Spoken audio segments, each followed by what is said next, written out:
Boa tarde, Daniel.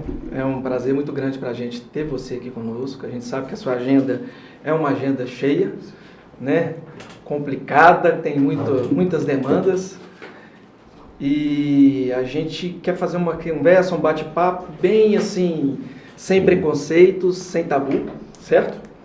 E começando fazendo uma pergunta básica, né? O que seria autismo? É claro que a gente sabe, do ponto de vista de definição, que não é uma doença mental, que é um transtorno de espectro autista, né? Mas a gente gostaria de uma explicação assim, do psicólogo que entende do assunto, que tem especialização, e de pai, né? Que você é pai de autista, você começou nessa luta da causa há muito tempo. E a gente queria começar com esse esclarecimento. Queria que você ficasse à vontade para falar, para a gente ter um entendimento melhor sobre o assunto. Obrigado, Luciano, pelo convite. Então, ao Wellington também, doutor Wellington, doutor Adenilson, que está participando conosco aqui nesse momento de esclarecimento, e eu chamo também momento de conscientização à frente à causa autista. O autismo é um atraso do desenvolvimento global.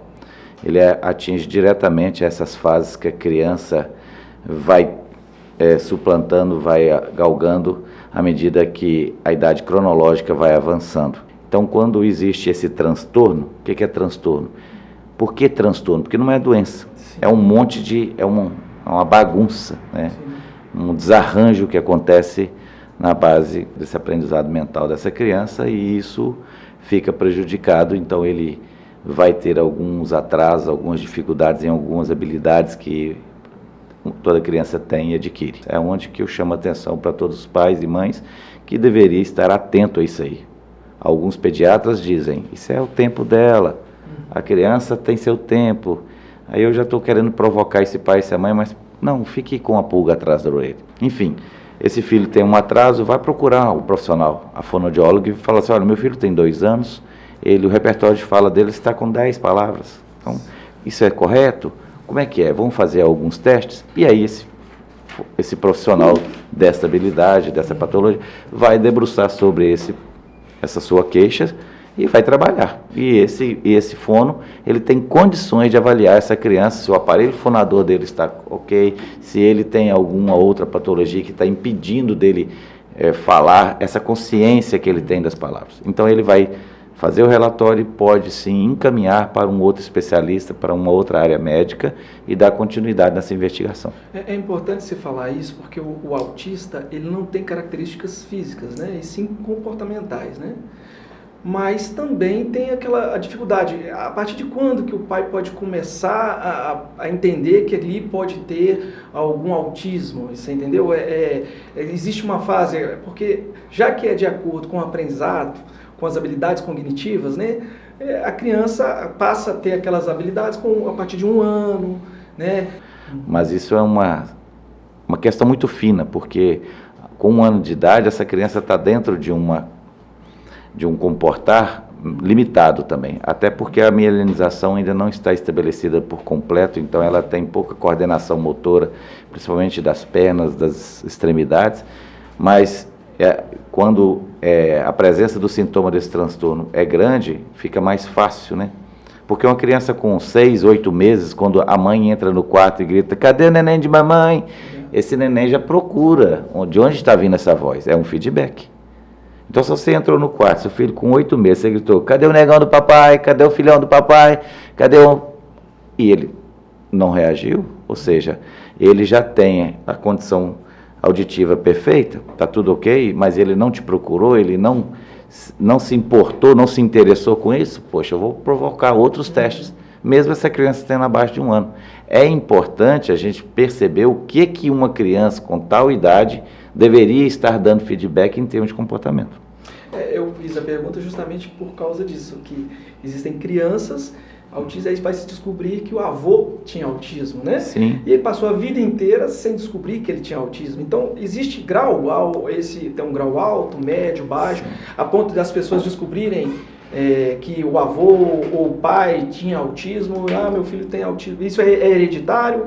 Uhum. Né? Que é diferente de genético, né? Hereditário passa de pai para filho, né? Isso. Genético é quando tem alguma modificação na célula, né? Como eu disse, o limiar de 2 anos é a idade que percebe-se realmente a presença desse transtorno. No meu caso foi assim. O Augusto, meu filho de 7 anos e meio hoje, nasceu em fevereiro de 2014, com 1 ano e 8 meses ele regrediu por completo. Ele tinha um repertório de fala, vovó, papai, mamãe, água, bu, que é o bico, e aí ele amanheceu sem falar nada. Até vovó, que ele gostava muito de falar, ele só falava vó. Repentino, Daniel, assim? Sim. Dormiu e acordou? Ele apresentou isso e parou de comer, não comeu mais. E aí a gente leva aquele baque, né? Aí fala que a criança regrediu, mas ele já vinha me falando alguma coisa. Então, a analista do comportamento diga, ali tem um comportamento que está disfuncional. E a gente foi percebendo e levando esse exemplo para que fôssemos orientados. Meu filho era muito elogiado quando novo, né? Ficava uma criança mais quieta, mais contemplativa, e isso incomodava, porque eu tinha já 2 filhas, já passei pela paternidade de 2 meninas, e as 2 meninas, como todos falam, é mais, digamos, ajeitadas, educadas, mais de colo, e na verdade vem um menino e ele que é o de colo. Então a gente incomodou, e aí fomos percebendo essas coisas, e a gente já ficou aquilo querendo observar de perto, quando de fato se estabeleceu aí a ausência da fala, do olhar e da alimentação. Imediatamente nós procuramos o profissional especializado na área, que é uma psicóloga, que inclusive é uma das mais experientes que nós temos na região, a Paula, e ela logo falou assim, olha, nós vamos investigar, mas já de cara já te digo que a hipótese aqui é para autismo. Nessa hora... A pancada... É forte, né? E aí, quando ele me falou que a hipótese diagnóstica, a esposa já começou a declinar, e muito triste, que se abala profundamente a família autista, né? As mães, principalmente, que quem ama o filho é a mãe, né? O pai é mais um para criar, uma boca para sustentar, é uma responsabilidade a mais.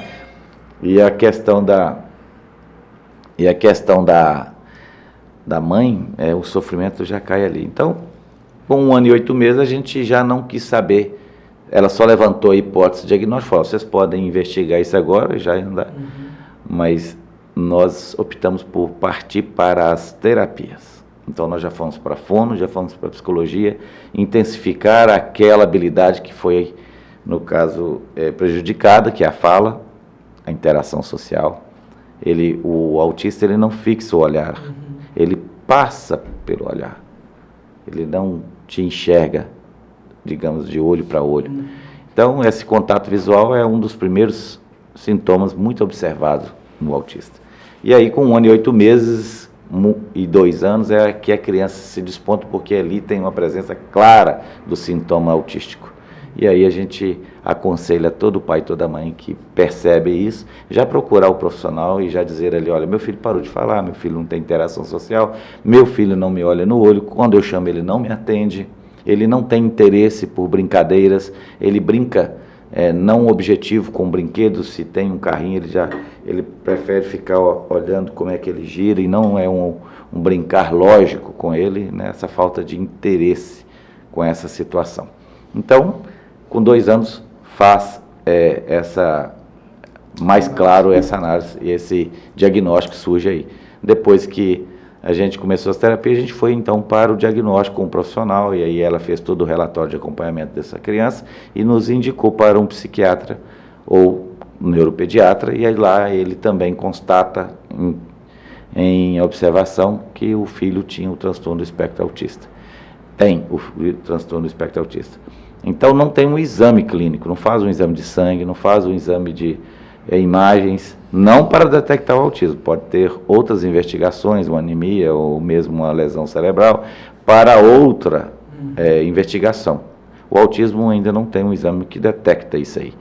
E dependendo da gravidade ou da quantidade de suporte que esse indivíduo precisa, que classifica ele em 1, 2 ou 3, que a gente chama aí de grau, popularmente falando, mas é muito mais na linha do suporte 1, suporte 2, suporte 3. Então, se uma criança necessita muito da presença do terceiro, do adulto, para organizar autohigiene, autocuidado, mobilidade, vai dizer que esse autismo está mais severo, então é de grau 3, suporte 3. Se ele tem mediano, se ele consegue algumas atividades, mas outras não, ele está dentro do mediano. E se ele já consegue andar, interagir, ou até mesmo ser alfabetizado, brincar, mas tem suas limitações e não precisa, já vai ao banheiro tranquilo, já veste sua roupa, já come sozinho, é um suporte 1. Então, é o tal do autismo leve, que também tem a sua carga de sofrimento. Não quer dizer que o autismo é leve, que está tudo bem na família. Muito pelo contrário. O autista leve, ele tem até uma carga de sofrimento, porque não é identificado de primeira mão. E aí, quando ele apresenta um comportamento, todo mundo vai falar, que cara estranho, que cara esquisito, cara tímido. Que é o caso aí do avô, às vezes. E aí o avô, o que acontece? Às vezes, quando ele vê lá o neto, fala, olha, o avô é igualzinho ele. Né? E a gente percebe que hoje muitos filhos estão diagnosticando os pais. E muitos netos estão diagnosticando os avós. Por quê? Porque o autismo ele tem a parte genética, isso tem que estar na árvore genealógica. E já se separaram mais de 100 genes relacionados ao autismo. Falta debruçar mais, para estudar mais e apontar. Este é o gene do autismo. Esse conjunto aqui formam toda essa sequência de dano à base desse neurônio, formando aí um transtorno, desorganizando toda essa funcionalidade desse indivíduo. Esse transtorno dele é degenerativo? Para o organismo em alguma... Não, veja bem, o autismo puro, ele não traz nenhuma prejuízo no sentido saúde, sim, mas ele vem com algumas comorbidades. Exemplo, o meu filho tem seletividade alimentar, então ele passou 4 semanas comendo biscoito de maisena e bebendo leite com Toddy. Então chega um ponto que esse corpo briga por mais nutrientes, sim, e aí ele vai ter aí alguma enfermidade, e aí ele precisa aí sim, então por causa da seletividade, que é uma comorbidade do autismo, ele vai ter algum prejuízo na sua saúde. Em se tratando da condição do desenvolvimento global, é o atraso das habilidades, seja coordenação motora grossa, seja coordenação motora fina, seja interação social. O que é interação? É interar pelo que está acontecendo aqui. Ele não tem interesse por isso aqui. Se nós formos um montoado de criança, ou se aqui tivesse um adulto que esse assunto não é interessante para ele, ele se isolava ali e isso não fazia a menor graça para ele. Tem uma coisa importante que você falou aí, que a gente analisa isso como habilidades cognitivas, né? E vamos para o autista diagnosticado com grau 3, vamos direto no 3, para a gente depois você pode ir falando de acordo com o grau 2 ou grau 1. Quais são os tratamentos, assim, aquele autista, seguindo todos os tratamentos cabíveis, ele vai conseguir ter essas habilidades cognitivas mais próximas. Começa, por exemplo, um que tem grau 3, ele tem que fazer quais tratamentos? Todos que forem possíveis. E depois, eu estou te fazendo essa pergunta mais porque eu sei que você é pai de um autista, ele tem 7 anos, que você falou, né? Uhum. Então, existe também a análise dessa questão do ponto de vista financeiro. Né? A pessoa que não tem condições financeiras, ele vai ter que correr atrás para arcar com todos esses profissionais, que não deve ser um tratamento barato, né? E por isso a sua busca para poder conseguir com a administração pública, né, algumas coisas para nos ajudar a respeito disso, né? Sim. Olha bem, o autismo não tem cara, você não vai ver ele na fila preferencial. Sim.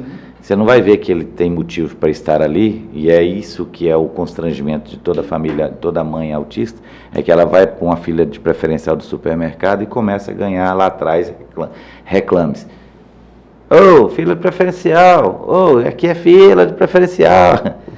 Ou seja, essa criança não demonstra ser autista. Por isso que a gente orienta sempre a fazer a identificação, que é a carteirinha de identificação da pessoa do transtorno do espectro autista, a CIPTE, que é uma lei federal conhecida como Lei Romeu Mion, filho do Marcos Mion, que ele brigou para que isso seja uma questão de lei federal. Hoje na nossa cidade... É aperfeiçoado agora pelo governo federal, né? Essa questão?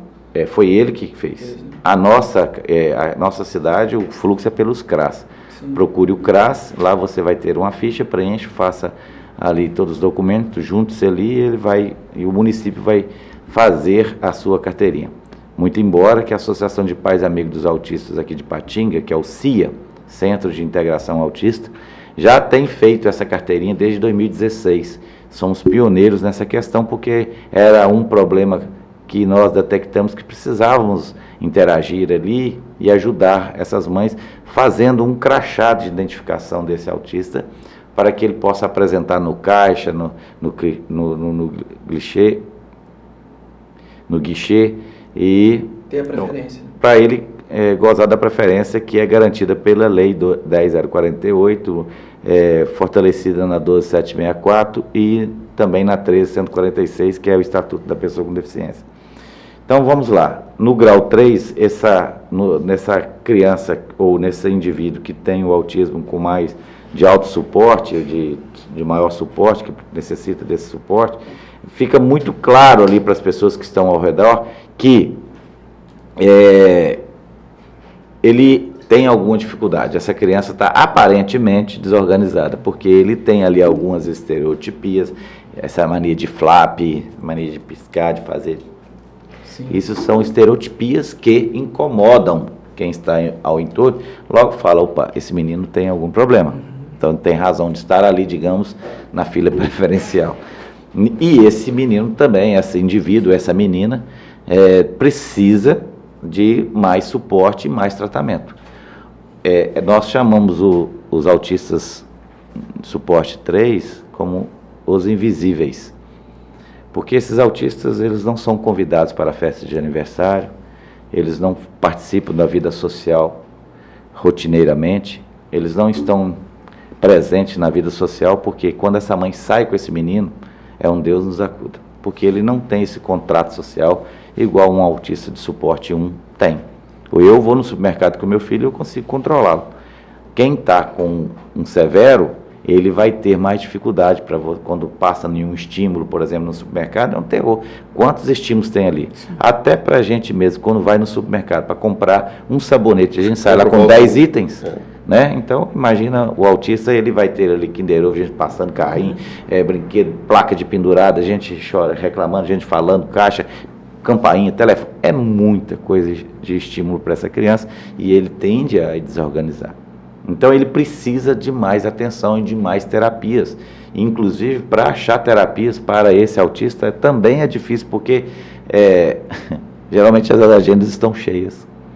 E o estímulo em demasia, igual você está colocando aí, Daniel, é bom para o autista ou sufoca? Sufoca. Deixa eu só... Eu vou chegar na sua pergunta, eu vou até anotar aqui, sufoca, só para mim lembrar.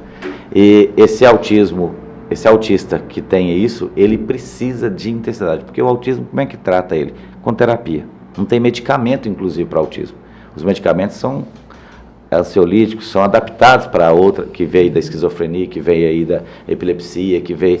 Ele traz ele para o autismo. Não tem um medicamento, uma droga que é exclusivo do autismo. Então, faz aí os Vivansas, a risperidona, os ansiolíticos, né? Que é aplicado a ele para aquele que tem um comportamento exagerado, difícil, agressivo, agitado demais, dá ele aí esses remédios que são controlados com o objetivo esperado de acalmá-lo. Então, ele precisa, sim, de mais atenção e mais políticas públicas, no sentido de acionar cada vez mais.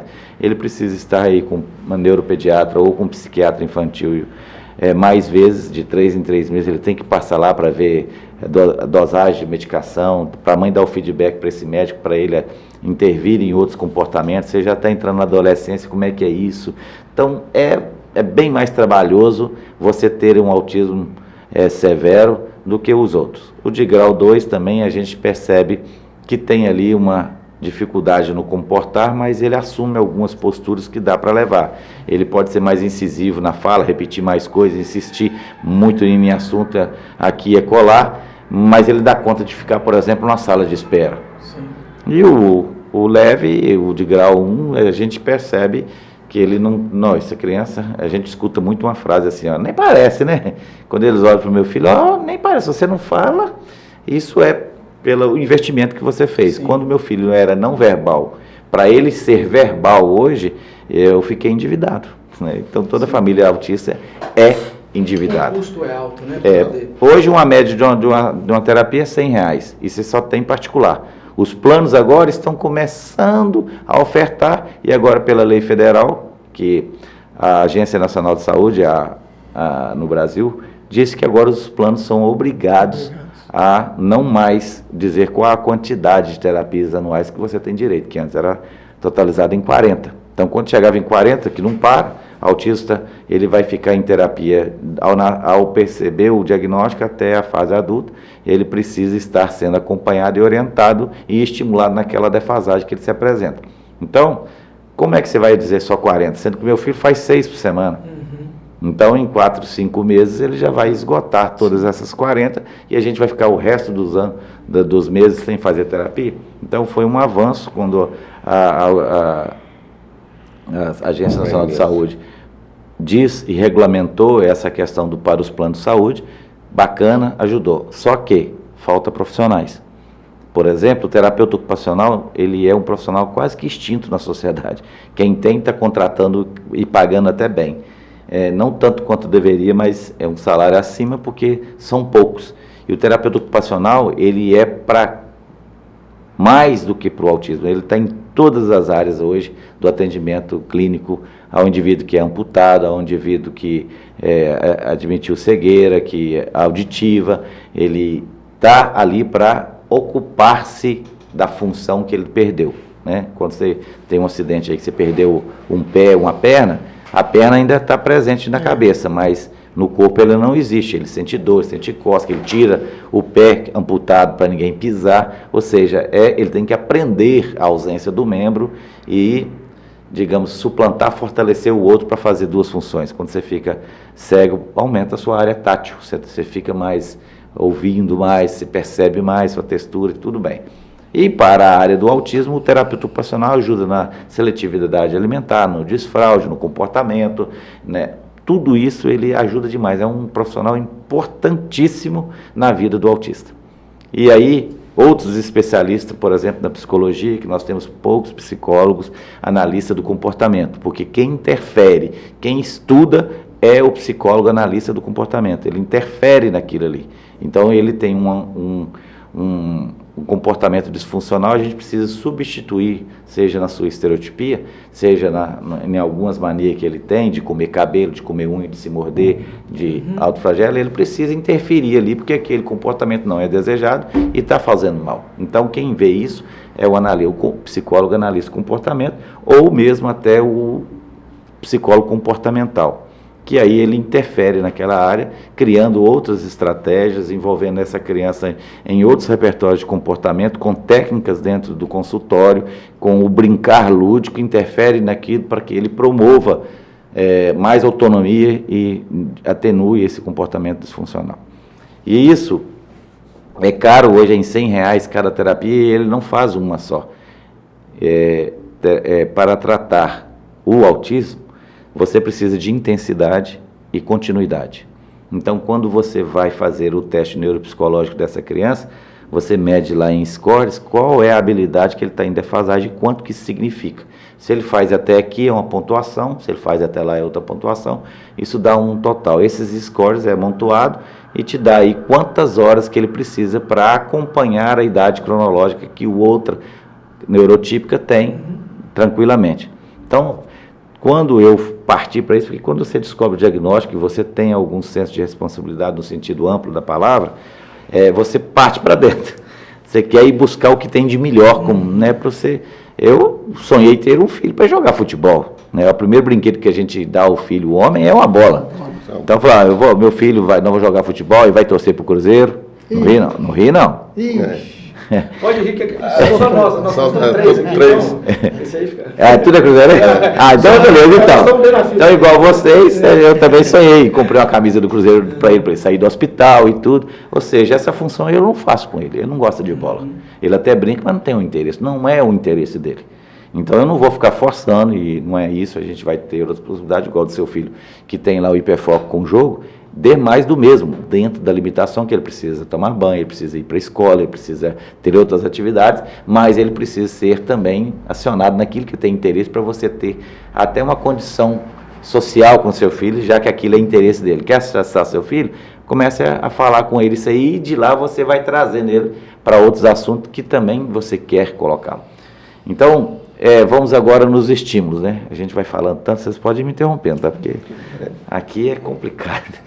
Mas assim, o estímulo, depois vocês vão pesquisar lá no YouTube, vão dizer assim, vídeo do autista indo no shopping. Aí você vai ver uma mãe gravando como que é o autista dentro de um shopping. E aí fez um filme muito bacana daqueles estímulos que tem ali. Então, você imagina pra gente, como eu disse, do supermercado, você entrar no shopping. É tanta coisa que quando você chega na praça de alimentação, você dá um cansaço mental, porque você não tem só você. Você tem um mundo de gente, um barulho constante. Aquilo para o autismo é um vulcão. E ele não se dá conta de comportar com todos aqueles estímulos. Então, os estímulos são importantes e devem ter a vida toda. Como que é o estímulo para o autista? É você estimular em uma função. Então, se tem um monte de brinquedo, guarda todos, põe um na mesa.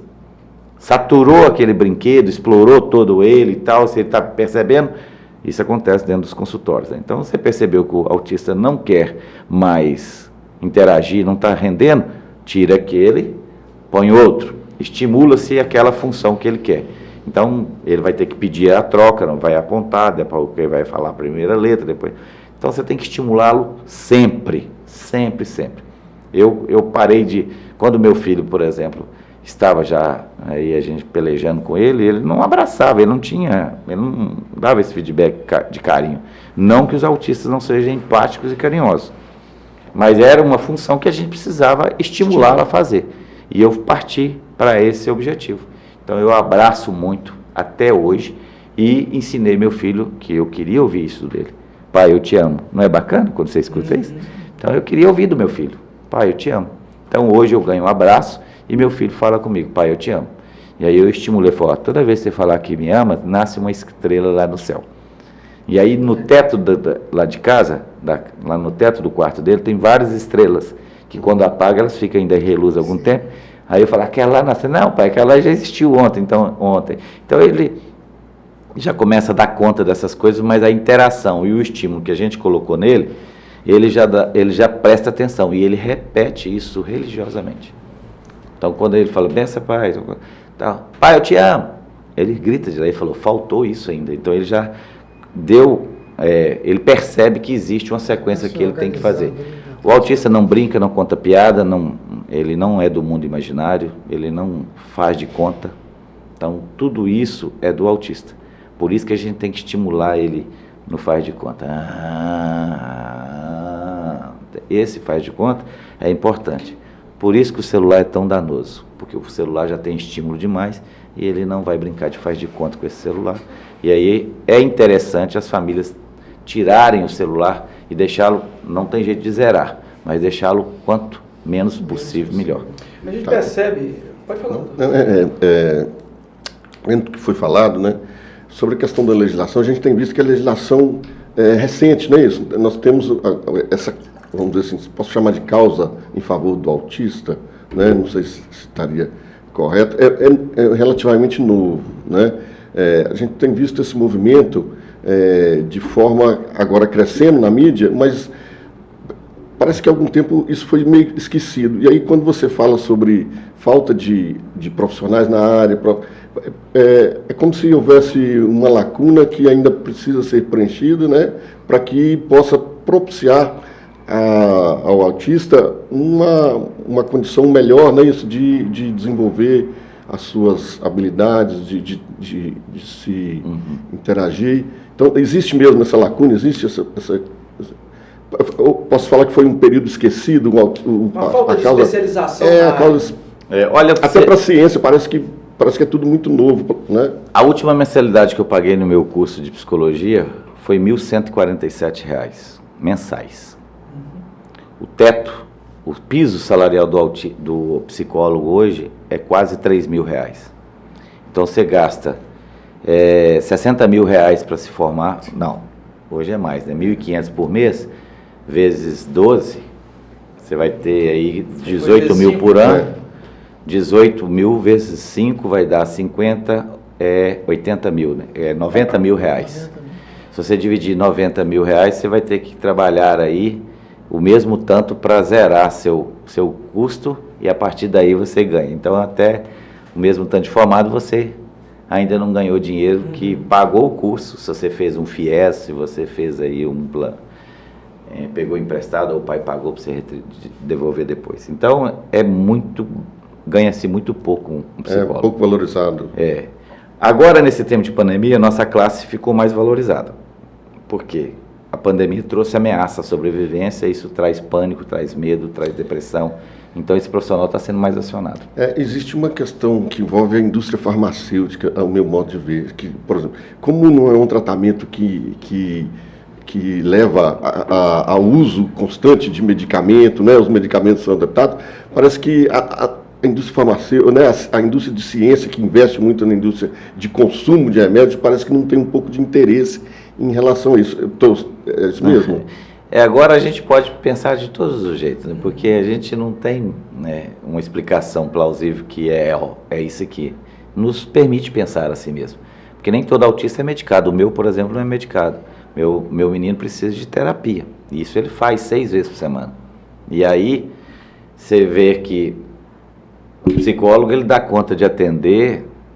Se ele trabalhar, por exemplo, em particular, ele atende até mais. Se ele for público, ele trabalha 6 horas por dia. Então, ele dá conta de atender 10 crianças por dia, mesmo assim, bem corrido. É sufocante. 10 que ele atende hoje, 10 que ele atende amanhã, 20 crianças. Vamos colocar assim, mas não chega a ser 20. Vamos colocar aí 8 crianças por dia, dá 16. No terceiro dia, ele já vai atender a criança que ele veio na segunda-feira. Então, na segunda, o meu filho faz segunda e quarta psicologia, terça e quinta ele faz fono, TO, que não tem mais porque a TO saiu da clínica e foi trabalhar em outra e a gente não deu conta de fechar, mas ele tinha 2 TO que ele fazia na terça e na quinta, e ele faz musicalização na sexta para interação social. Então, esse psicólogo ele vai ter um número restrito de clientes para atender. Não tem como atender mais. Então, ele vai ter um ganho restrito também. Se ele ganha por produção, ele vai ganhar aí seus R$3 mil também para trabalhar deste tanto. Então, é um profissional pouco valorizado no sentido de ganho. Mas para quem paga é tão pesado, porque é tudo particular. E hoje uma pauta mínima para umas terapias, você gasta em torno de R$2.500. E uma pauta bacaninha, no sentido assim, ele está bem assessorado, R$5 mil por mês. É a realidade de poucos hoje no Brasil. Né? Na região do Vale do Aço, se o senhor tem conhecimento, hoje quantas pessoas têm autismo? Doutor Wellington, deixa eu só voltar aqui. Olha bem, na psicologia, depois que eu saí da faculdade, eu não estou pronto para atender autista. Aliás, eu não estou pronto para atender ninguém. Sim. A faculdade, eu acho que os senhores podem dizer também da ciência do direito, eu acho que para vocês atender o primeiro cliente depois que saiu da faculdade, difícil. Né, você teve que pegar uma assessoria. Então alguém encosta em alguém que vai ler para você e vai te dizer, você fez a sua primeira petição, ela é corrigida, é recorrigida. Hoje, se você pegar a sua primeira petição, que ela deve ter virado um quadro no escritório de vocês, você fala assim, tem uns que eu nem vou pregar porque essa daqui não dá vergonha. Porque o aprimoramento vem com a execução, com o lidar com a coisa, com o ofício. E o psicólogo, quando eu saí da faculdade, eu falei assim, agora o que eu vou fazer? Né? Então, a gente precisa especializar. E aí que vem o nó crítico, porque hoje, para um psicólogo atender um autista, ele tem que entender de autismo, porque o prejuízo que vai dar a esse paciente não tem como retomar. É imensurável, né? Não tem jeito, porque ele só vai ter 3 anos uma vez na vida, e com 3 anos ele deveria ter aprendido tal habilidade, ele deveria ter a intervenção naquilo que ele não está fazendo naquele tempo, porque o retardo mental, o que acontece da terapia? É para tirar o atraso do retardo. Então, o meu filho, por exemplo, quando eu fiz o teste neuropsicológico dele, ele estava com retardo, ele estava em atraso desse desenvolvimento cerca de 6 a 8 meses, se comparado com. Então, eu tive que ir para esmagar esse distanciamento para que ele não fique tão atrás no desenvolvimento. Quando ele chegar na época da escola, ele está de igual ou próximo.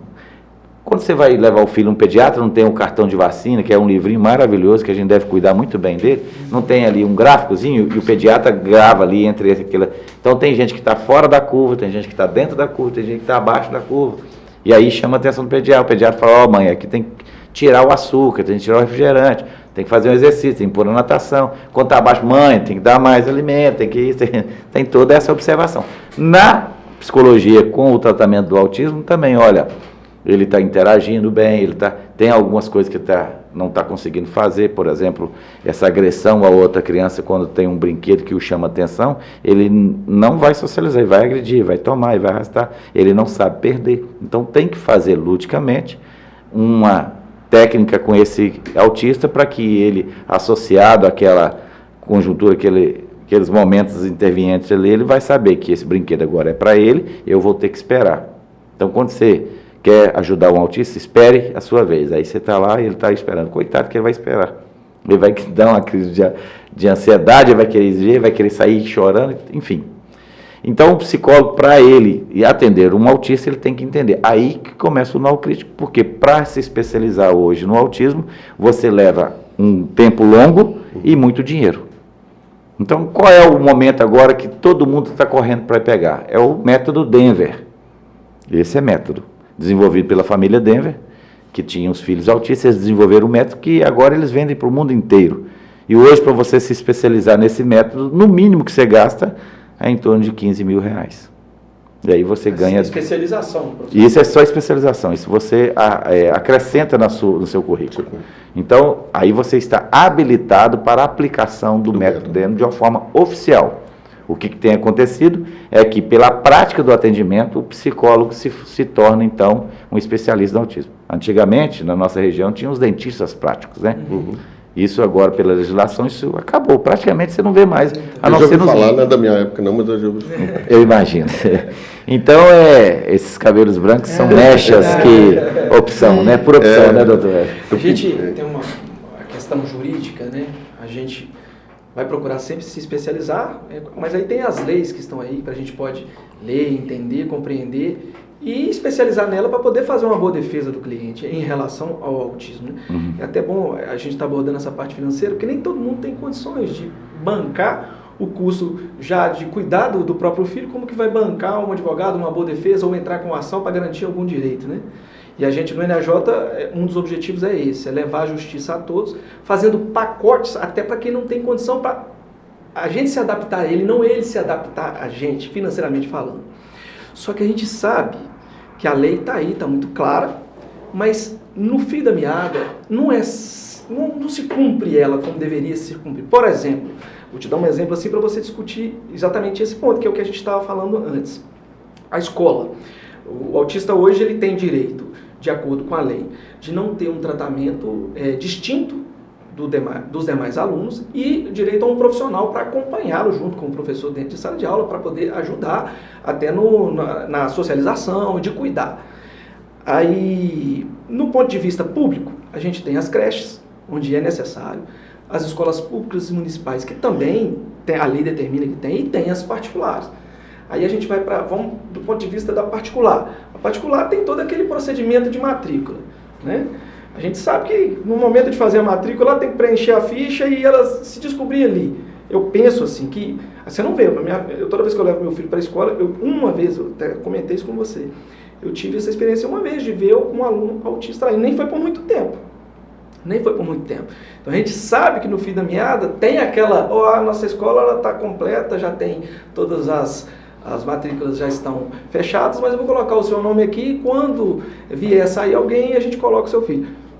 Aí vai estar naquela situação de é um custo alto para a escola, para o município. Acredito que isso deva ser o motivo pelo qual você se tornou o vereador dos autistas, certo?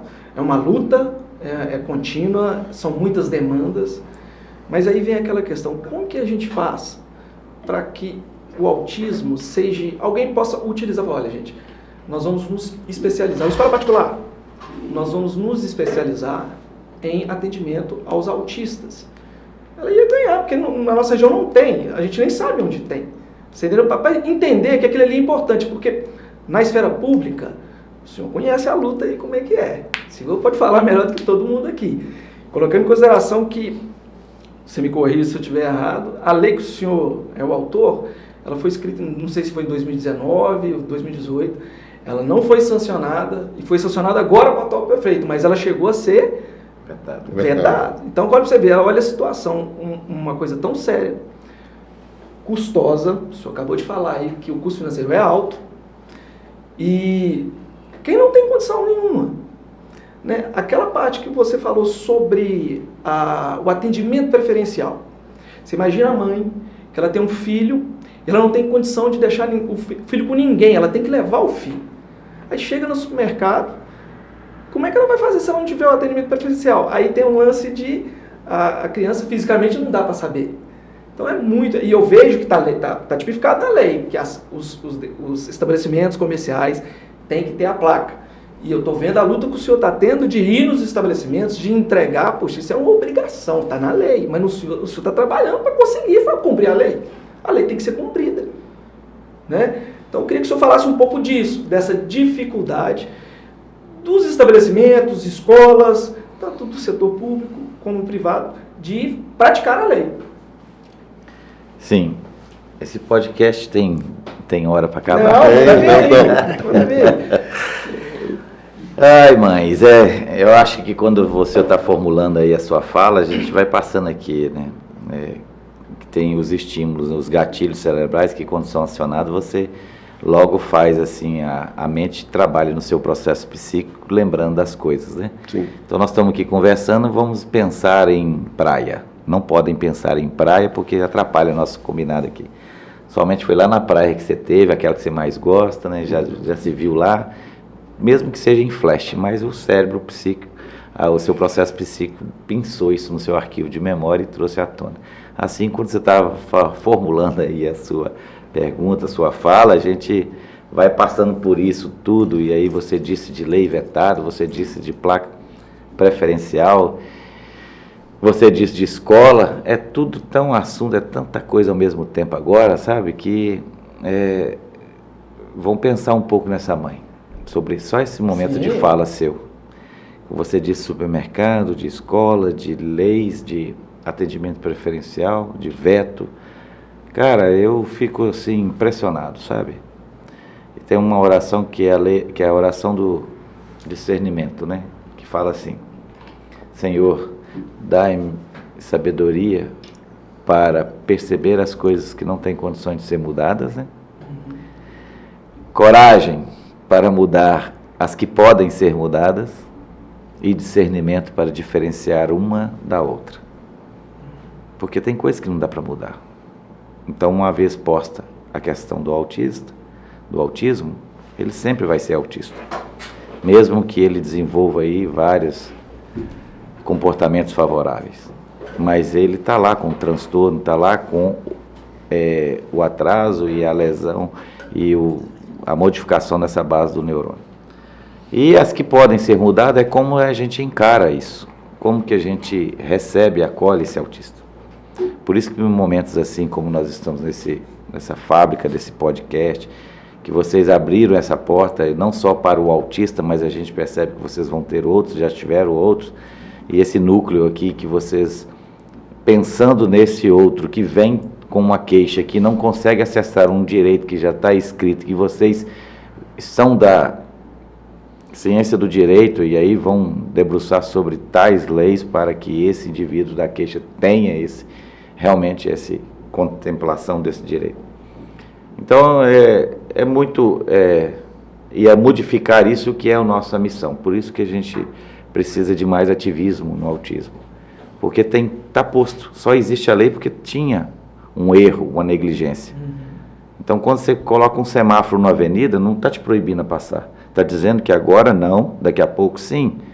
E aí vai ser a sua vez, você tem o direito de ir em segurança.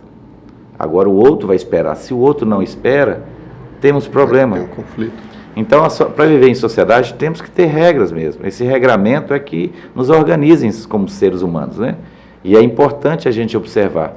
Em países que têm essa observância e essa cultura do direito, termina onde começa o do outro, a gente percebe que são muito mais legalistas, no sentido, tem menos leis, inclusive, que no Brasil. Hoje, um prefeito, para ele ser o gestor da nossa cidade, ele fica totalmente engessado se ele observar lei por lei. Nós temos 4.000 e tantas leis no município, algumas sem valor já, mas outras bem atuais.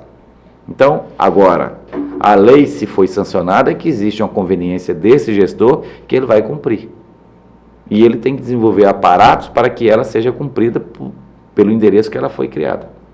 Então, nessa questão do atendimento preferencial, ela foi pensada em detrimento à dificuldade desse deficiente estar ali, dessa pessoa com deficiência estar ali, aguardando um tempo maior que ele suportaria. Por exemplo, a mãe que está lactando, ela é deficiente temporária. Uma mulher grávida, ela é deficiente, é considerada como pessoa com deficiência temporária.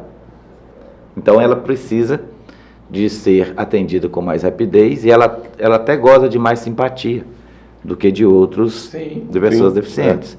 Ela é mais cortejada, mesmo sem ela pedir, eles passam na frente, ou seja, tem essa prerrogativa ainda de estar, né, sendo acolhida. Então, tem o idoso, e hoje, como a nossa sociedade está ficando jovem há mais tempo, como é o caso de alguns presentes aqui, mas isso é bacana, né, que a gente percebe que hoje a filha preferencial para idoso, ela está maior do que a não preferencial. Então tem idoso que tira 2 etiquetas, aqui vencer primeiro, ele vai, já que ele tem essa, né? No transporte público está assim, então, ou seja, agora tem uma outra prioridade, porque com 60 anos, né, a gente está numa estrutura física, pela qualidade de vida, pela a qualidade do que a gente está trabalhando e está tendo, então a gente está vivendo mais. Então você chega aos 60 anos, ainda com a saúde física bem, e talvez dar preferência a um indivíduo com 60 anos, hoje não é uma necessidade primeira. Por isso que então que criou 80, né? Agora você vai ver na plaquinha 60 a mais. Ou seja, quem tem 70 tem prioridade dos 60. Sim. Quem tem 80 tem prioridade de todos, sobre todas. É por causa disso, né? A música do Sérgio Reis já caiu em desuso, né? Panela Velha, que é mulher de 30, olha, você vê, ele já considerava Panela Velha mulher de 30 anos, né? Hoje isso não pode nem se cantar mais, porque a gente casa aos 30 anos, a gente sai do ninho aos 30 anos, né? Então hoje não é mais isso. As coisas vão se melhorando, se é um tipo de melhora. E a outra coisa se tem lá esse preferencial, é porque aquilo foi pensado para que essa pessoa, esse indivíduo, não desse prejuízo, inclusive no coletivo. Vamos imaginar assim uma criança autista aguardando a fila de um banco. Então ele vai causar transtorno para todos que estão ali por causa do seu enjoamento, por causa da sua insistência em sair dali, vai causar constrangimento a essa mãe, que ela precisa estar ali, ela precisa finalizar a sua tarefa, e vai ser pinchada, vai ser chamada a atenção, enfim. Então esse autista tem que ser atendido rápido, porque ele não vai saber esperar. Isso não é malcriação. Esse menino não é sem educação, não está nele. Está na questão da função que ele não vai estar ali. Então se atende ele rápido, pronto, na sequência, todo mundo volta a ter a mesma rotina, em paz, tranquilo. Isso é uma lei, isso precisou ter lei para dizer isso. Porque o nosso cavalheirismo, o nosso bom senso já não estava tanto em ação. Você vê, quando você chega num ônibus, no transporte coletivo, tem lá as cadeiras reservadas para as pessoas e elas não levantam, mesmo com a sinalização ali. Sim. Então, precisa hoje da força da lei. Só que o idoso que vai reclamar, a grávida que vai reclamar, você não está nada. Né? Ou seja, isso tudo constrange hoje. Até para você ter direito hoje, está constrangedor às vezes. Então, hoje no município tem uma lei que obriga, por força de lei, e inclusive se não fizer tem penalidade, inclusive a gente cobrou isso do prefeito municipal, que fiscalize os lugares que tem atendimento à alta atividade de pessoas, que tem que ter lá a placa de sinalização de preferência dos autismos. Só que ele fiscalizou lá, mas ele também precisa ser fiscalizado. Então a gente exigiu que nos postos de saúde, nas escolas, nas policlínicas, no hospital municipal, nos CRAS, tenham lá a placa de preferencial, incluindo, atualizado, o símbolo do autismo, que é o símbolo do laço quebra-cabeça, que é o símbolo mundial do autismo, E aí vai ser identificado. E eu até peço, assim, quem for fazer uma placa personalizada, digamos assim, que tem lá toda uma leitura, né, gráfica do estabelecimento, ele escrever por baixo do laço autismo, porque como é uma coisa nova, muitos ainda não têm entendimento claro do que é aquele laço colorido ali. Todo mundo é branquinho, só aquele que é colorido. Por quê? Aí, se escrever por baixo autismo, vai esclarecer. No caso das leis que dão direitos aos autistas, e não é privilégio, é direito, é necessidade, por exemplo, nas escolas. A escola pública hoje é, de longe, as mais que inclui, que por força de lei. Então, tem que começar dentro de casa. Então, quando tem uma lei, eu tenho que cumprir primeiro do que a pessoa jurídica, do que o setor privado. Então, tem leis que garantem a criança, quando ela tem os 3 protocolos aí atingidos, mobilidade, alimentação e autocuidado, se um deles estão prejudicados, ela tem o direito ao acompanhamento de sala. E na escola estadual é um professor especializado. Então, as escolas estaduais estão até mais avançadas que as municipais, porque quem vai ficar auxiliando essa criança com necessidade especial é um professor que tem a formação acadêmica e se especializou em educação especial. Então, é muito mais, digamos, a contento do que a municipal, que é uma pessoa que tem 2º grau, formada em qualquer área, passou no seletivo, no concurso, e vai estar ali com essa criança que não tem nenhuma capacitação para estar ali. Hoje, na rede municipal, a gente uma outra cobrança nossa de ter uma agenda constante de capacitação, para que este auxiliar de sala tenha capacidade, entendimento, consciência do que está fazendo. Inclusive, no último seletivo, nós tivemos aí uma frustração muito grande, porque dos mais de 100 que passaram no concurso, 66 se apresentaram, só 23 quiseram o curso, o cargo. R$ 1.800 mensais, trabalhar 8 horas, mas olha bem, nós temos uma demanda alta na cidade, que estão aguardando esse auxiliar de sala, a prefeitura se movimentou, se organizou, e na hora de contratar, só 23 que estavam habilitados a estar. Pois é. E essa mãe vai ficar lá esperando, sem nenhum acompanhante. A pessoa, para se habilitar, ela se recusa. Agora, imagina o pai e a mãe que tem que se dedicar. É uma coisa complicada. Muito embora que se Deus me chamasse e falasse, pronto, você está cansado, sua esposa está muito cansada, vamos voltar, você vai ter direito de escolher uma outra criança aqui para você. Não, eu quero o mesmo Augusto com as mesmas coisas. Porque o Augusto me fez um cara melhor, sabe?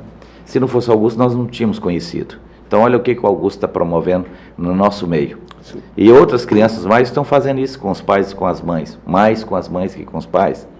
Então, nada acontece por acaso na vida de ninguém de nós. Eu estou cruzando na vida de 3 pessoas que estão na área jurídica, que não deveriam, a priori, estar aqui fornecendo um espaço para que a gente pudesse dialogar. E, no entanto, a sensibilidade de vocês aflorou e vocês perceberam, não, peraí, nós podemos ser um pouco além de advogados em escritórios com os ar-condicionados ligados. Vamos promover um debate? Sim. Então, não tem como não render parabéns a vocês, agradecimentos, né, e dizer a vocês assim, obrigado por ter aberto esse microfone para nós.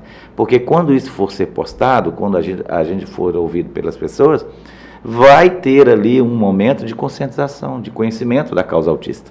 E isso é muito importante para nós que temos uma criança que está aí pela rua fora. Então, pontuar isso aqui, para mim, sempre é muito necessário e importante. A outra lei que você citou, que é dos tratamentos, está na Constituição, não precisava existir mais nenhuma lei, que é a nossa Carta Magna, né? Então, todo cidadão tem direito, é dever do Estado. Então, não precisava de mais nada, cara.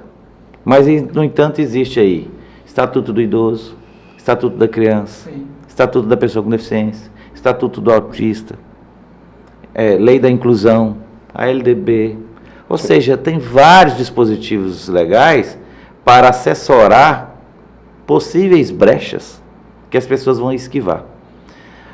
A escola particular que você disse aí, realmente é a que mais se esquiva. A escola particular tem a tendência a ser um ambiente excludente. Sim. Ela não tem muito interesse com os menos aptos. Isso é uma cultura americana, que é a lei dos mais aptos, estão prontos a vencer, né? A seletividade social, essas coisas assim. Então, ela vai ter que se esforçar para além do que ela se projetou, caso tenha ali uma criança com necessidades especiais. Então, como diz o nosso ministro da Educação, a criança deficiente, ela atrapalha essa escola. ela vai ter que investir mais. E a margem de lucro dela é tão baixinha que ela não vai poder, ela não consegue se esforçar no sentido de contratar um terceiro para auxiliar este aluno que quis matricular naquela escola, porque viu ali uma possibilidade boa do aluno viver e conviver ali. Essa escola vai e diz assim: não, é melhor para o seu filho, bobo, é bom para ele, procure outra escola, nós não temos condições, nós não temos habilidade. Isso é caso de polícia. Porém, essa mãe vai acionar essa escola, mas o filho vai estar lá dentro. Como é que vai ser essa relação? Então, o que era para acontecer? Muito difícil. Era para acontecer já um herói vir na frente e já denunciar no genérico, no coletivo. O Ministério Público tem que entrar nisso e dizer assim: vou fazer uma blitz nas escolas. Então, denúncia anônima. Mãe, você que tem aí filho na escola que está pagando a mais do que outras crianças pagam porque seu filho é especial, denuncia aqui que a gente vai fazer uma blitz e vai exigir disso os carnês, os pagamentos. E aí essa mãe fica aliviada de não ser ela a titular da reclamação e ela passa então a ser não vista como essa questão, né? Para você ter uma ideia, meu filho nunca foi convidado para ser matriculado na escolinha que a minha filha estava, porque todos sabiam que ele era autista. E no entanto eu já vi a escola convidando os filhos de outros. Né? Só um minutinho, doutor. É só apontar uma questão que você colocou aí sobre a questão da Constituição, que é o seguinte, só para esclarecer um pouquinho, é o seguinte: o artigo 6º lá da Constituição, que trata dos direitos sociais, tá lá, são direitos sociais, saúde, educação, nós temos 11 direitos lá, né? Transporte, moradia, direito à assistência aos desamparados, né? O lazer, inclusive, é um direito social, né? Mas para que se efetive esses direitos sociais, e daí a questão do estatuto, essa norma, tecnicamente, ela tem uma classificação que chama de norma de eficácia limitada. O que significa isso, essa norma de eficácia limitada? É que ela precisa de uma outra norma para dar efetividade a esse direito. Ela, por si só, não está apta a produzir os efeitos que o legislador estabeleceu. Então, eu tenho na Constituição algumas normas que é uma classificação que fala classificação de eficácia plena, classificação de eficácia contida e limitada. Isso no que diz respeito à aplicabilidade dessa norma, é como se fosse uma aplicabilidade no caso prático mesmo. Ou seja, eu tenho lá o meu direito social, mas para que aquilo se efetive, ela precisa de complementação. Por exemplo, precisa de programas, no caso, direito social à moradia, mas eu preciso de um programa, como foi criado na época Minha Casa Minha Vida, não, só a título de exemplo, para tornar efetiva essa norma. Né? Então, assim, a Constituição por si só, ela me garante o meu direito, mas algumas normas precisam, por força mesmo do dispositivo constitucional, de uma complementação para ter eficácia. Tá?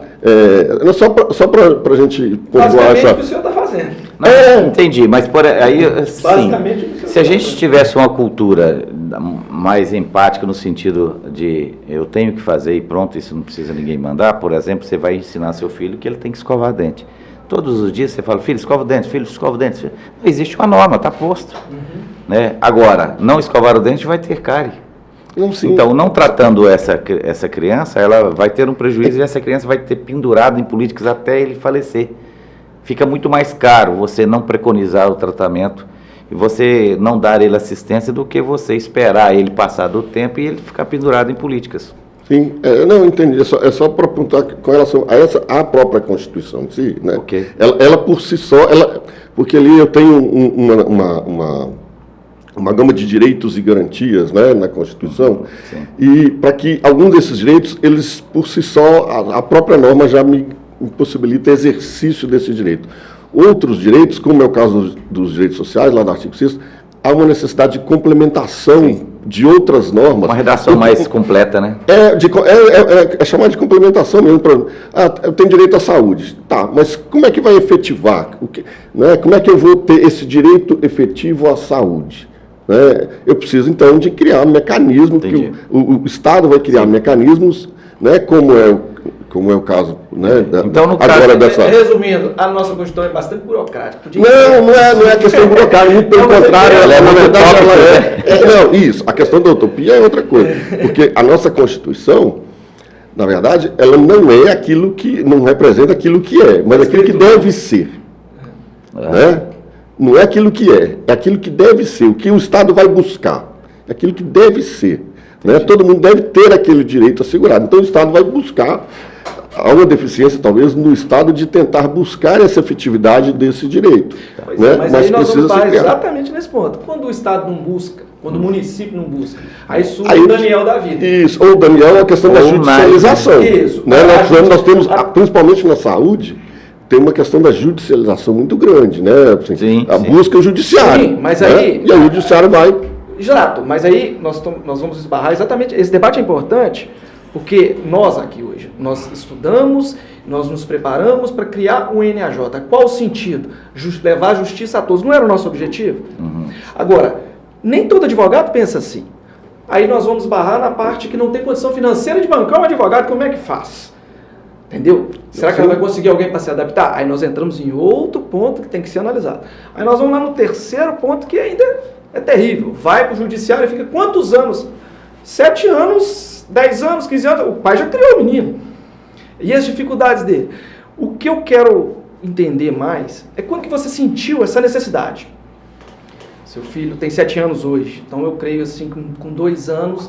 Você já estava na luta de tratamento, buscando, é aquilo que você falou, meu sonho é o meu filho jogar futebol. Então, às vezes, quando não se tem conhecimento, para um cara como eu ia pensar da mesma forma, e eu ainda não vou fazer todos os tratamentos necessários, porque eu quero que ele jogue futebol. Sim. Não estava na minha cabeça aquela ideia de que ele não vai jogar futebol. E esses tratamentos vão ser para poder melhorar as habilidades cognitivas dele de acordo com a idade, certo? Quando foi que você teve o impacto? Olha, gente, não posso falar sobre zona de conforto, não existe zona de conforto para você. Mas, teoricamente, você saiu de onde você está e falou assim, eu vou me tornar um defensor e um vereador da causa. Você foi eleito vereador. É a sua causa. Quando é que foi que você despertou? Agora não dá mais. Vou para a luta, certo? E nesse período que você está fazendo, você está vendo a dificuldade que é. O doutor Wellington acabou de esclarecer a Constituição. Que a norma, ela existe, mas precisa de pessoas como você. Quando é que foi que... Poucas pessoas fazem isso também, né? A gente tem que analisar. Vamos analisar aí. São muitas causas que precisam desse tipo de atitude. Ontem eu estive na cidade de Ipanema fazendo uma audiência pública lá sobre o autismo também. Fui convidado por um vereador lá e ser o assessor da fala principal para esclarecimentos da causa autista à luz do que a gente tem feito aqui na cidade de Patinga. E aí eu aproveitei para... chegou no momento de eu dizer do autismo, né? Então eu entrei dizendo sobre o texto da Emily Peel, que é uma mãe de um adulto hoje, né, com síndrome de Down. Essa mulher, esse texto é de 87, inclusive, chama Bem-vinda à Holanda. Quando você planeja ter um bebê, é como você planejar uma viagem. Você se organiza para conhecer a Itália. Meu sonho é conhecer a Itália. Aí você compra guias de viagem, faz planejamentos e aprende algumas palavras em italiano para facilitar. Faz planejamento, conhecer o Coliseu, David, Michelangelo, as gôndolas de Veneza. E aí, depois de uma ansiosa espera, chega-se o dia. Você arruma as malas, embarca e vai.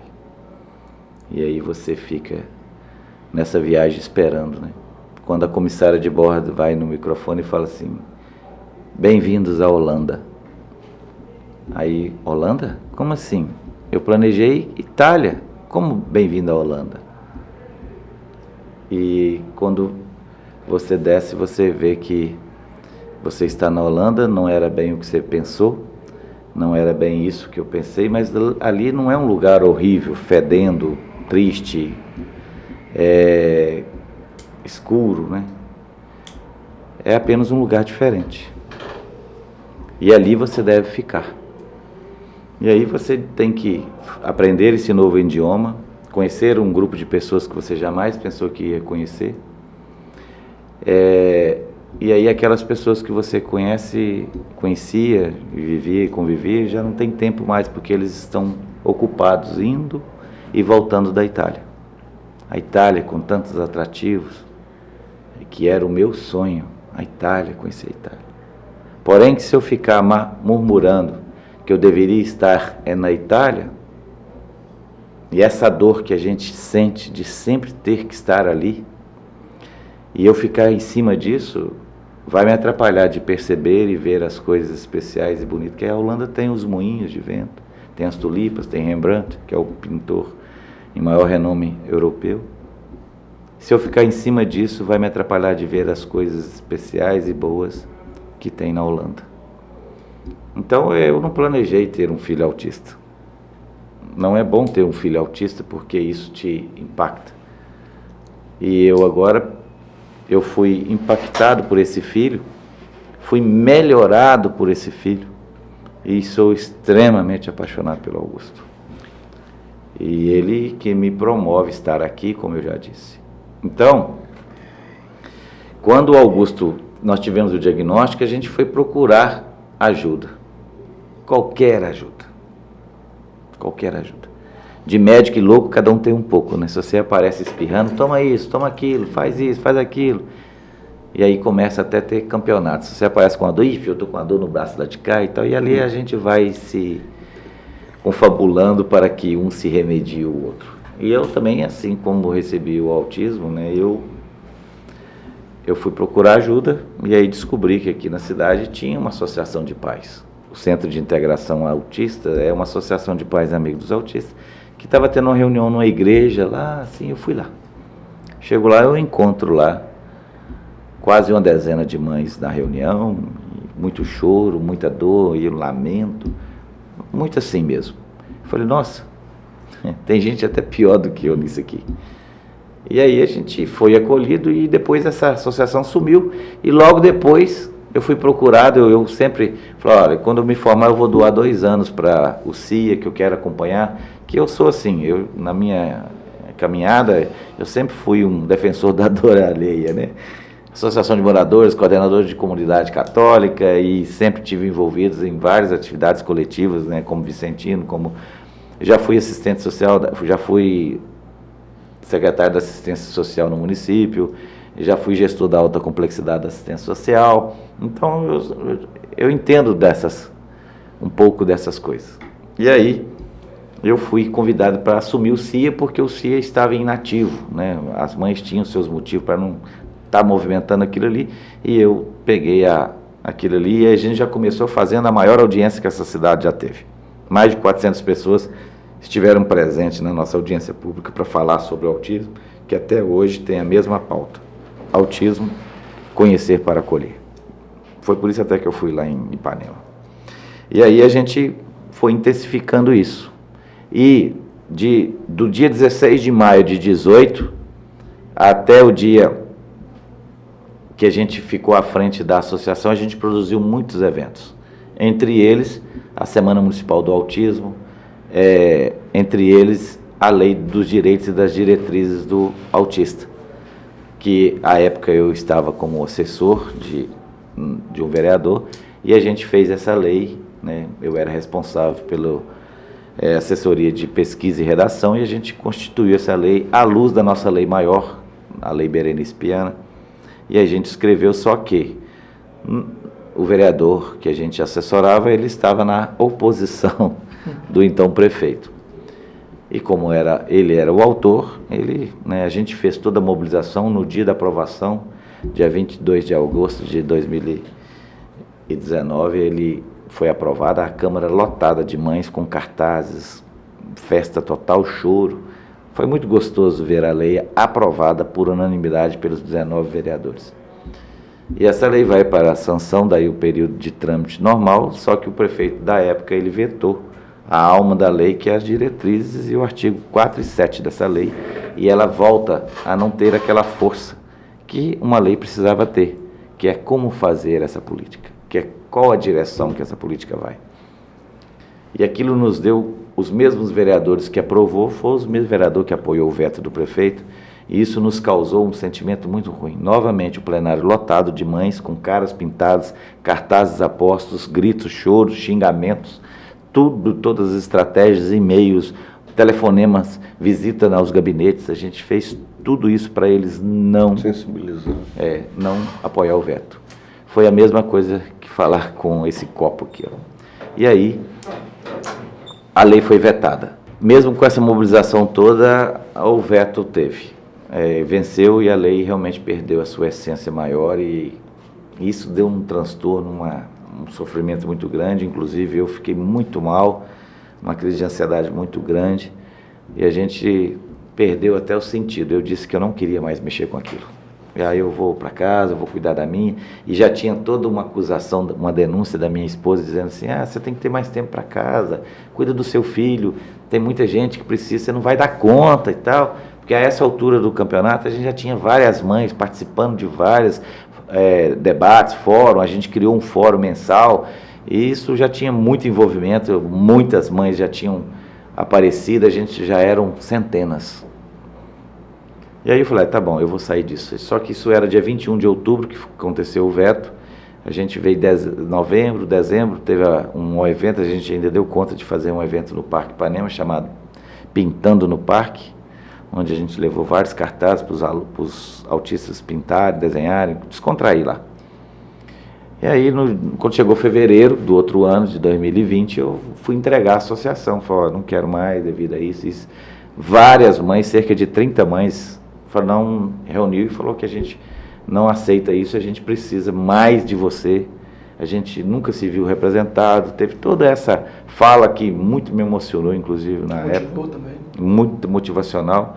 Eu digo assim, o que vamos fazer então? Aí que eles sondaram a possibilidade da gente vir como candidato, que as eleições seriam no final deste ano.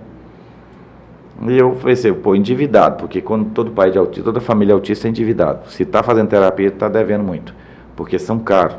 Eu já vinha com o meu salário ali, pago abre outra pasta, abre outra, né?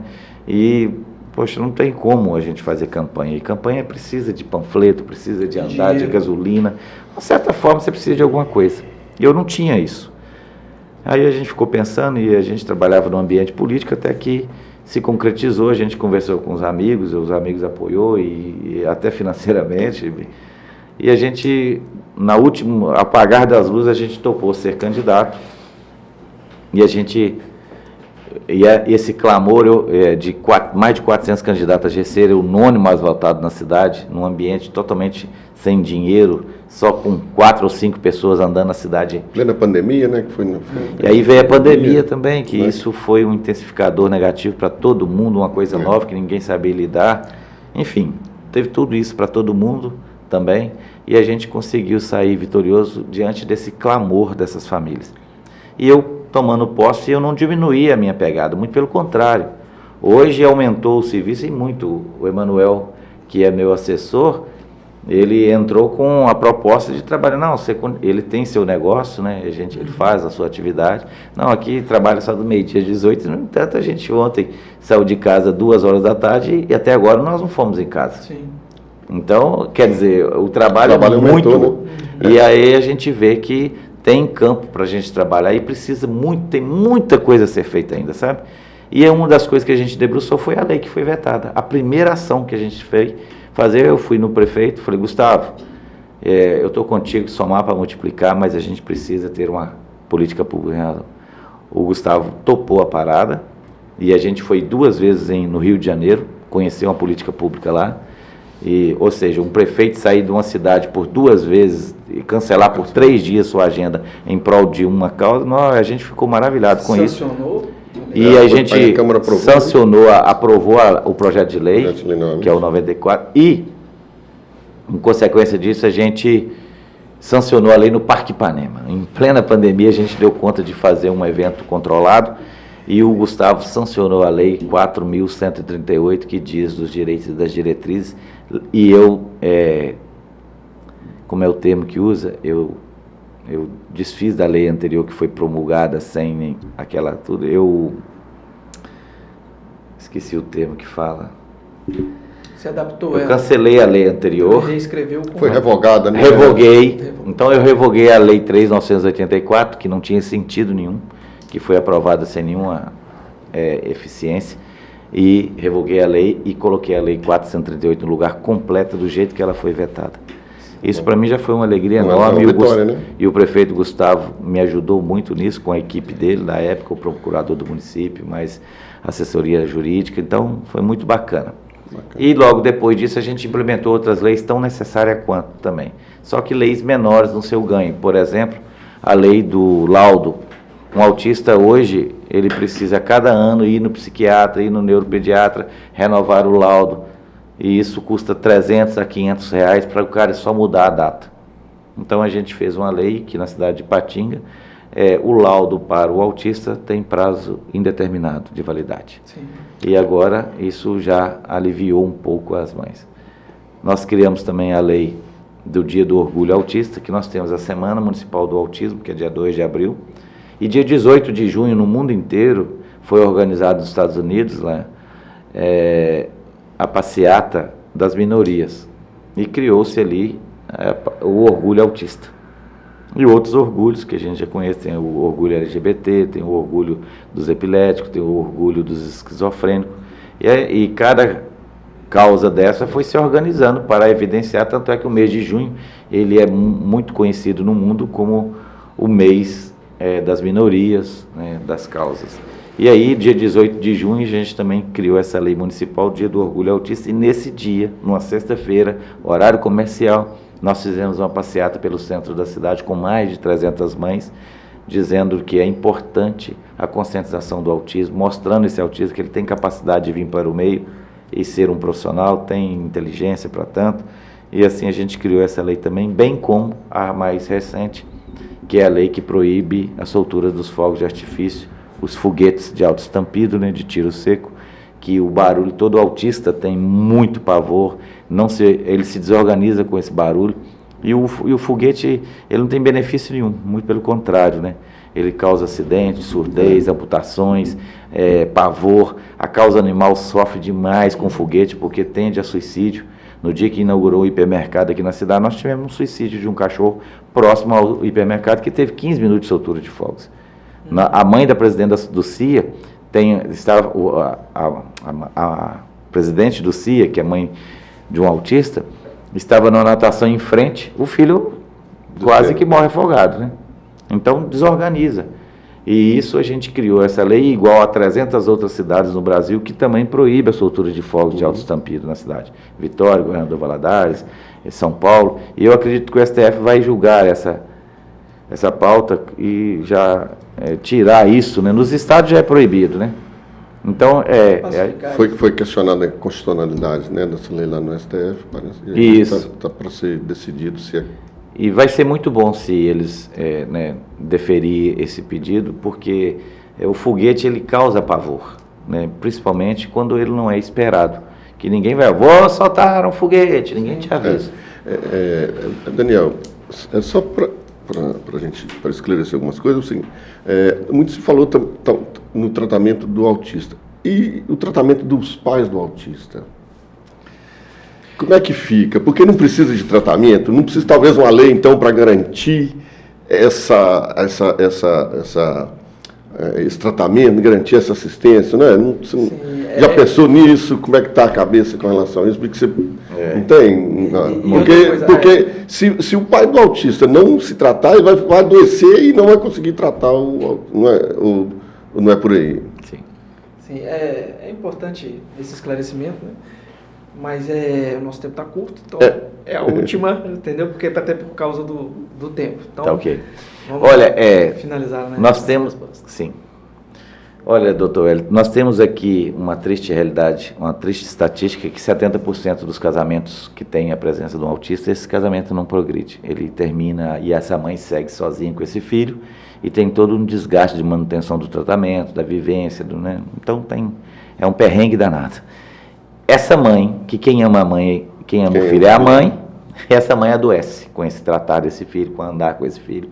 E aí eu tenho aqui um grande sonho de acolher essas mães, inclusive a gente tem um projeto já escrito e a gente está à procura de cofinanciamento dele para que a gente possa fazer esse acolhimento dessa mãe e cuidar dessa mãe, porque essa mãe sofre com desamor, desvalor e desamparo e isso a deixa adoecida, depressão, ideação suicida, automutilação.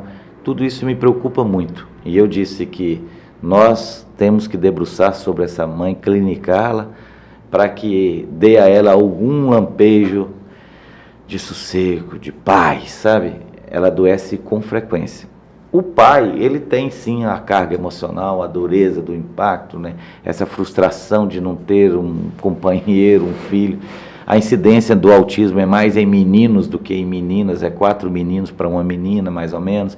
Embora nós não temos um censo oficial no Brasil, mas nós temos aí cerca de 2 milhões de autistas no Brasil, 2% da população brasileira é autista. Então, aqui em Patinho nós temos aí cerca de 7 mil crianças autistas, laudadas ou não, e nós temos que ir atrás delas, inclusive dessas famílias, porque as famílias, elas estão adoecidas e precisam, assim, de uma atenção da política pública. Primeiro para o filho, porque se o filho se organiza, essa mãe fica mais, digamos, firme diante da situação e não tão fragilizada. Se o filho não tem atendimento, essa mãe adoece junto com esse filho. E isso nos preocupa muito, porque essa mãe é o esteio dessa família e ela, desorganizada, ela vai aparecer na sociedade inabilitada e aí vai preocupar a muitos. Daniel, muito obrigado. Foi uma oportunidade para nós. Assim, até adiantando, depois a gente vai conversar. Nós vamos posteriormente convidar para voltar, porque como o assunto é tão, assunto, né? Tem muita coisa que a gente pode muita coisa, e assim, parece que agora as coisas estão acontecendo, trazendo outras novidades, trazer novas informações para a gente. Tá? Eu te agradeço imensamente, porque eu sei que seu tempo é corrido, eu sei que sua agenda é cheia, não é fácil, né?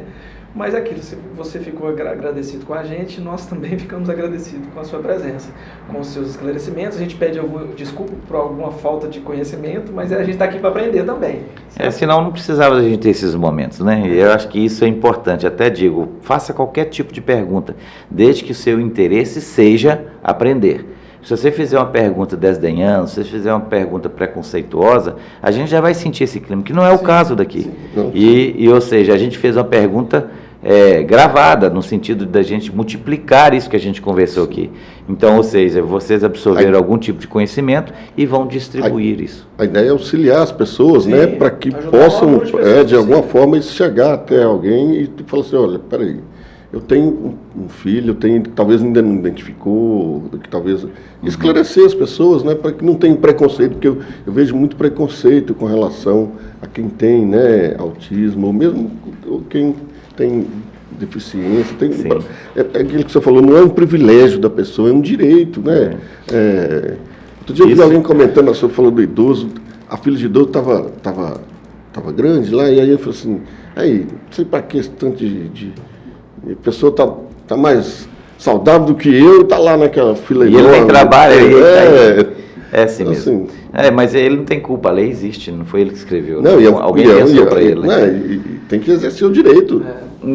Inclusive eu estive lá na CIAP com o presidente Luiz, ele fez uma ação muito bacana. Ele fez a plaquinha e vai distribuir para todos os associados. Mostra antes de terminar rapidinho, Luciano. Deixa eu mostrar. Ou então tira a foto. Essa é a plaquinha que a CIAP vai distribuir para todos os associados aí. Vai entregar aí, ó, já atualizada, com todos os atendimentos prioritários e com o símbolo do autista lá no final. E ele ainda fez uma ação muito bacana, que é colocar a logomarca da Associação de Pais e Amigos dos Autistas, que é do CIA, dentro do conjunto aí de parceiros. Isso foi muito bacana, muito valorizado, a gente fica feliz com isso. Certo? Parabéns. Eu agradeço demais pela oportunidade, queria deixar com vocês aqui uma lembrancinha, que é o nosso coração da causa autista. Obrigado. E isso é um broche, eu trouxe para o doutor também, obrigado. Passa para ele. E aí, se vocês tiverem aí alguma oportunidade de quiser nos chamar e achar que a gente deve participar novamente, eu agradeço, estou à disposição. Com certeza. Muito obrigado. Que a gente possa ter aí sucesso nessa empreitada e vocês cada vez mais multiplicando a boa nova de repartir o que vocês têm, que é o saber jurídico. Obrigado. Obrigado.